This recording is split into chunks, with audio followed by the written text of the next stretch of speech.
देखिए कोलरास लॉ के बारे में हम लोग जो है सीखेंगे। एक्चुअली कोलरास लॉ हम लोग तब अप्लाई करते हैं जब किसी इलेक्ट्रोलाइट का जो डाइल्यूशन है माने आयतन बहुत ज़्यादा हो जाए तो हम लोग उसको कहते हैं इनफाइनाइट डाइल्यूशन।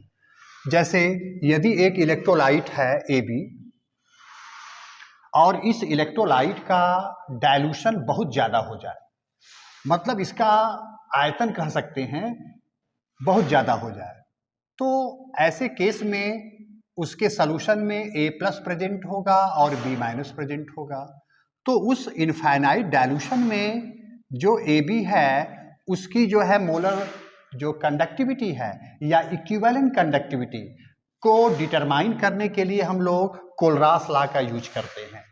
तो AB इलेक्ट्रोलाइट की जो मोलर कंडक्टिविटी है इनफाइनाइट डाइल्यूशन में, this is equal to ionic conductivity of A+ और आयनिक कंडक्टिविटी ऑफ B- के सम के बराबर होगा।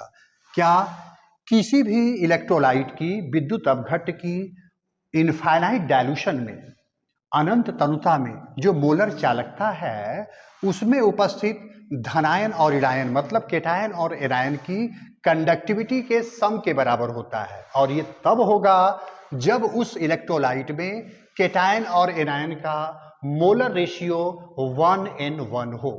क्या जब किसी इलेक्ट्रोलाइट में केटायन और एनायन 1:1 रेशियो में प्रेजेंट हो तब उस इलेक्ट्रोलाइट की इनफाइनाइट डाइल्यूशन में जो मोलर कंडक्टिविटी है उसमें प्रेजेंट केटायन और एनायन की कंडक्टिविटी के सम के बराबर होता है। It is called Kohlrausch law. अच्छा, यदि मान लीजिए A2B3 टाइप का कोई इलेक्ट्रोलाइट है तो इसको यदि हम लोग इनफाइनाइट डाइल्यूशंस में बात करें तो A के ऊपर का चार्ज ये है, A के ऊपर चार्ज है +3 नंबर ऑफ मोल 2, B के ऊपर का चार्ज ये है, B के ऊपर का चार्ज -2 है, नंबर ऑफ मोल 3 है, और इसको लिख देंगे इस तरह से। मतलब molar conductivity of electrolyte like A2B3 is equal to 2 ionic conductivity of A+ and 3 ionic conductivity of B-2। मान लीजिए AB3 है, इस तरह का कोई है, तो A के ऊपर का चार्ज ये है A+3, B के ऊपर चार्ज ये है B-1, नंबर ऑफ मोल 3।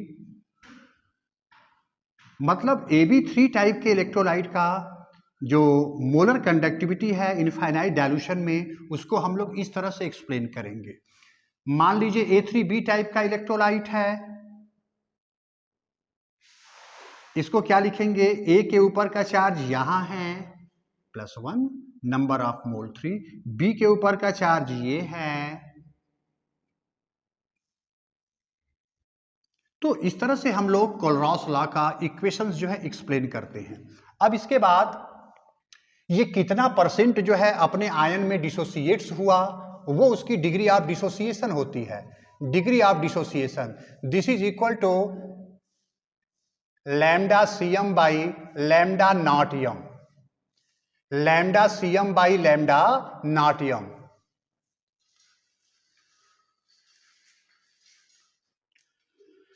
देखिए degree of dissociation is equal to lambda CM by lambda naught यम।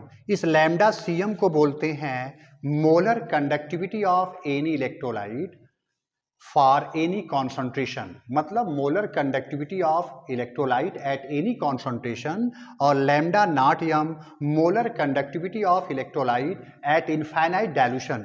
ये हम लोग ऐसे निकालते हैं और ये वैल्यू प्रायः जो है दिया रहता है। तो ये हमारा अल्फा की वैल्यू ऐसे निकाल दिए। जैसे मान लीजिए AB इलेक्ट्रोलाइट है, इसके सॉल्यूशन में A+ और B- प्रेजेंट होगा। यदि इसकी कॉन्सेंट्रेशन C ले लें तो शुरू में तो ये 0 होगा, फिर ये C alpha C alpha C minus C alpha हुआ, तो K is equal to A+ की कॉन्सेंट्रेशन B- की कॉन्सेंट्रेशन बाई AB की कॉन्सेंट्रेशन। A+ की कॉन्सेंट्रेशन है C alpha into C alpha by C- C alpha. C common ले लें नीचे से तो C square alpha square, C common लिए 1 माइनस अल्फा, एक सी से एक सी कट जाएगा, C alpha square by 1 minus alpha. Weak electrolyte के लिए, फॉर वीक इलेक्ट्रोलाइट के लिए alpha is very small, alpha की वैल्यू बहुत छोटा होता है, 1 से छोटा होता है, और 1 minus alpha is approximately equal to 1 हो जाएगा। So K is equal to C alpha square. इसमें एक चीज ध्यान देना है, यहां जो के है वो कप्पा नहीं है, स्पेसिफिक कंडक्टिविटी नहीं है, इस के को बोलते हैं डिसोसिएशन कांस्टेंट।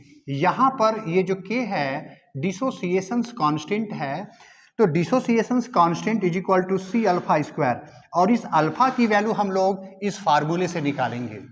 तो ये कोलरॉस इक्वेशन पर बेस्ड जो है हम लोग कोलरॉस इक्वेशंस देखे, डिग्री ऑफ डिसोसिएशन देखे, और इसके बाद जो है डिसोसिएशन कांस्टेंट की चर्चा किए।